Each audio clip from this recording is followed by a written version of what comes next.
Hi, എല്ലാവർക്കും നമസ്കാരം. ഞാനൊരു വളരെയധികം ഇമ്പോർട്ടൻ്റ് ആയ ഒരു കാര്യം പറയാൻ വേണ്ടിയാണ് ഈ വീഡിയോ ചെയ്യുന്നത്. അതും അത്യധികം വിഷമത്തോടെയാണ്. നമ്മുടെ നാടിൻ്റെ ദുരവസ്ഥ ഓർത്താണ്. നമ്മുടെ നാട്ടിൽ തെരുവ് നായ്ക്കളുടെ ആക്രമണം അതിഭയങ്കരമായിട്ട് വന്നുകൊണ്ടിരിക്കുകയാണ്. ഇതിനെതിരെ ശക്തമായ എന്തെങ്കിലും പ്രക്ഷോഭണമോ അല്ലെങ്കിൽ പൊതുജനങ്ങളെല്ലാം കൂടി ഒന്ന് എല്ലാവരും കൂടെ ചേർന്ന് ഇതിനെതിരെ ഒരു നടപടി എടുത്തില്ലെങ്കിൽ നമ്മുടെ നാട്ടിൽ ഇനിയും കുഞ്ഞുങ്ങളുടെ ഭാവി പോകുന്നതായിരിക്കും. അവർക്ക് വളരെയധികം ബുദ്ധിമുട്ട് ഇത് കൂടിക്കൊണ്ടിരിക്കും ദിവസം ചെല്ലും തോറും. ഓരോ ദിവസവും നമ്മൾ ഓരോ ന്യൂസുകൾ കേൾക്കുമ്പോൾ ശരിക്കും കുഞ്ഞുങ്ങളുടെ കേസുകളിൽ പ്രത്യേകിച്ച് നമുക്ക് വിഷമം കൂടുകയാണ്. കാരണം ഞാനും ഒരു അമ്മയാണ്, 2 കുട്ടികളുടെ അമ്മയാണ്. ഈ അമ്മമാർക്കെല്ലാം മാനസികപരമായിട്ട് വളരെ അധികം വേദനിക്കുന്ന ഒരുപാട് കാര്യങ്ങളാണ് നമ്മുടെ നാട്ടിൽ ഇന്ന് സംഭവിച്ചുകൊണ്ടിരിക്കുന്നത്. ഈ തെരുവ് നായ്ക്കളെ നമ്മൾ ഇങ്ങനെ അഴിച്ചു വിട്ടിട്ട് നമുക്ക് എന്ത് നേട്ടമാണുള്ളത്? ഓരോ കടകളിൽ സാധനം മേടിക്കാൻ ചെല്ലുമ്പോൾ ഓരോ കടയുടെയും വാതിൽക്കൽ തെരുവ് നായ്ക്കൾ ഇങ്ങനെ കിടക്കുകയാണ്.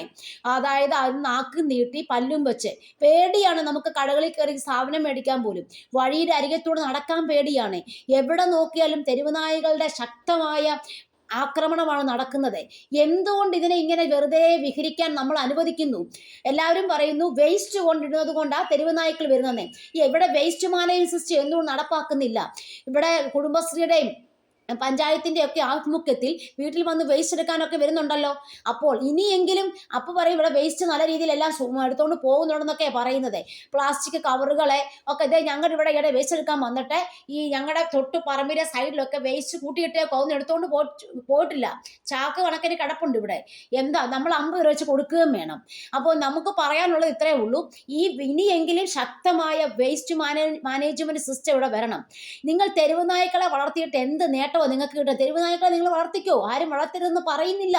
അതിനെ നിങ്ങൾ പഞ്ചായത്ത് തോറും അതിന് വേണ്ട കൂടുകൾ ഉണ്ടാക്കി അതിനെ അവിടെ സംരക്ഷിക്കൂ. അല്ലെങ്കിൽ അതിന് പ്രത്യേകം കോമ്പൗണ്ട് ഉണ്ടാക്കി അതിനകത്ത് വളർത്തു. എന്തിനാണ് ഈ വഴി കൂടെ ഇങ്ങനെ അഴിച്ചുവിടുന്നത്? നടക്കാൻ പോകുന്ന ആൾക്കാർക്ക് ദുരിതം. കൊച്ചു പിള്ളേർ ഇതിനെ കണ്ടു പേടിക്കുന്നു. അവർക്ക് മാനസികവും ശാരീരികവുമായ പ്രശ്നങ്ങൾ ഉടലെടുക്കുന്നു. കൊച്ചു കുഞ്ഞുങ്ങളുടെ ചെവി കടിച്ചു കീറുന്നു. എന്തുവാ ഇവിടെ ഇപ്പം വാക്സിൻ എടുത്തെന്ന് പറയുന്നു. വാക്സിൻ എടുത്തിട്ടും കുട്ടിക്ക് രക്ഷയില്ല. ഇതുകൊണ്ടൊന്നും തെരുവ് നായ്ക്കളുടെ ആക്രമണം ഇതുകൊണ്ടൊന്നും നിൽക്കാൻ പോകുന്നില്ല. ദയവ് ചെയ്ത് ഇതിനെതിരെ ശക്തമായ ഗവൺമെന്റ് തലത്തിലും പഞ്ചായത്ത് തലത്തിലും മുനിസിപ്പാലിറ്റി തലത്തിലും എല്ലാം ശക്തമായ ഇടപെടൽ നടത്തിയില്ലെങ്കിൽ ഇനിയും നമ്മുടെ നാട്ടിലെ കുട്ടികൾക്ക് ഓരോ വീടുകളിൽ സംഭവിക്കുമ്പോഴേ ഇതിന്റെ വിഷമം എന്താണെന്ന് ഓരോരുത്തർക്കും മനസ്സിലാകത്തുള്ളൂ. ഓരോ അമ്മമാരുടെയും കണ്ണീരുകൾ നമ്മൾ കണ്ടുകൊണ്ടിരിക്കുകയാണ്. ദയവ് ചെയ്ത് ഈ ഒരു വീഡിയോ ഞാൻ നിങ്ങളിലേക്ക് എത്തിക്കാൻ വളരെയധികം പരമാവധി ഞാൻ ആഗ്രഹിക്കുകയാണ്. അത്രയധികം വിഷമത്തോടുകൂടി ഞാൻ ഈ വീഡിയോ ചെയ്യുന്നത്. എല്ലാ ഗവൺമെന്റിന്റെ എല്ലാ മേധാവികളോടും താഴ്മയായിട്ട് അപേക്ഷിക്കുകയാണ്. ദയവ് ചെയ്ത് ഈ തെരുവ് നായ്ക്കളെ നമ്മുടെ നാട്ടിൽ എന്തുകൊണ്ട് ഇതിനെ ഇങ്ങനെ വളർത്തി ഇങ്ങനെ വിഹരിച്ചു വിടുന്നു? ഇതിനെതിരെ ശക്തമായ ആക്ഷൻ കൗൺസിലുകളൊക്കെ രംഗത്ത് വരണം. ഇനിയെങ്കിലും നമ്മുടെ നാട്ടിൽ ഓരോ കുട്ടിയെയും തെരുവ് നായ ഉപദ്രവിക്കാൻ പാടില്ല എന്ന് പ്രതിജ്ഞ എടുക്കുക നമ്മൾ.